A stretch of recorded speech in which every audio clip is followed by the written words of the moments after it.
नमस्कार दोस्तों, मैं हूँ श्रेयस तळपदे और आप सभी का स्वागत है बीएएसएफ द्वारा प्रस्तुत हमारे किसान के सीजन 2 में। यहाँ हम आपको मिलवाएंगे उन किसानों से जिनकी मेहनत और सोच बदल रही है खेती की तस्वीर, क्योंकि खेती ही है दुनिया का सबसे उत्कृष्ट और सर्वोच्च उत्तरदायित्व। Farming, the biggest job on earth. Rajasthan की रेत और रंगत दोनों ही मेहनत और सुंदरता की कहानियां कहते हैं, और इसी राजस्थान में जयपुर के पास बसा है बसेड़ी गांव, जहां कभी खेती करना मुश्किल समझा जाता था, लेकिन आज वही गांव 1100 से भी ज्यादा पॉली हाउस की पहचान बन चुका है। और आज हम मिलने वाले हैं श्री खेमाराम चौधरी जी से। नमस्कार खेमाराम जी। नमस्कार श्रेय जी। कैसी चल रही है आपकी पॉली हाउस की खेती? सब अच्छा है। पॉली हाउस की वजह से हमारी खेती की तस्वीर बदल गई।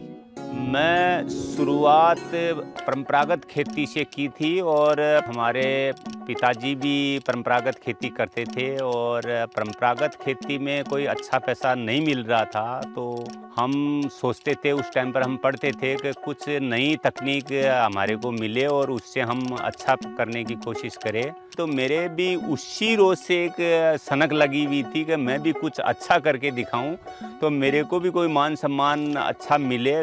और मैं 1 एकड़ एरिया में मैंने बूंद बूंद सिंचाई से तरबूज की खेती चालू की, और तरबूज की खेती में मेरे को वो पैसा मिला कि मैं सोच ही नहीं सकता था।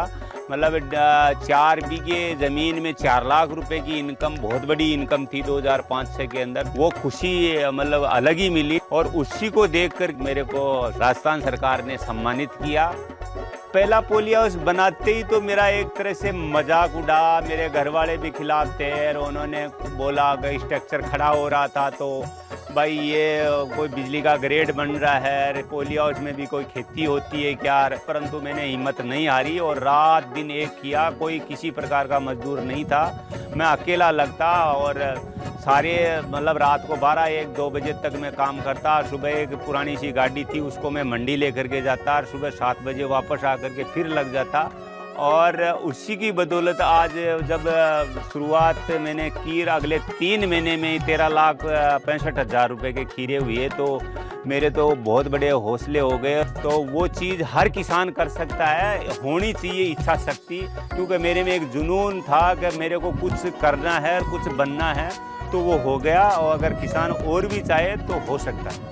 ये प्रेरणा हमने मतलब ये एक तरह से क्रांति आई है, ये पूरे गांव के सहयोग से क्रांति आई है। अपन ये समझे कि मैंने खुद ने ये क्रांति लाया हूँ, नहीं, मेरा इसमें बड़ा रोल नहीं है, क्योंकि मैं शुरुआत करने वाला हूँ, परंतु मेरा पूरा सहयोग पूरे गांव का है।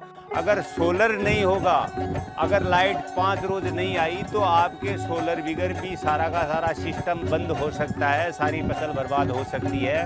तो जब भी आप संरक्षित खेती के बारे में सोचो तो आप सोलर की फाइल भी साथ ही साथ लगा देना, क्योंकि सोलर एक ऐसा जीवन दाता है, जब चाहे आप गर्मी सर्दी वर्षा तीनों फसल में जब चाहो तब आप उसके अंदर पानी दे सकते हो, फर्टिलाइजर दे सकते हो। जो पैदावार अपन लेते हैं उसमें कोई किसी प्रकार की रुकावट नहीं आएगी। अगर सोलर नहीं होती तो मेरा कहना है और मेरा मानना है कि ये संरक्षित खेती भी अधूरी थी। पॉली हाउस लगने से उसकी छत का पानी, पास में हमने पौंड बनाया, पौंड में उसका पानी इकट्ठा हुआ, और उसको सोलर के द्वारा हमने वापस बूंद बूंद सिंचाई के माध्यम से काम में लिया। अगर कोई देश का किसान संरक्षित खेती, पॉली हाउस या नेट हाउस लगाना चाहता है तो वो डरे नहीं। तो मैं देश के सभी किसानों से अपील करता हूँ, अपने वैज्ञानिकों का आप सम्मान करते हुए आगे बढ़ते रहो, उससे में आपका भला है, उसी में आपकी तरक्की है, तभी आप आत्मनिर्भर बन सकते हो। धन्यवाद।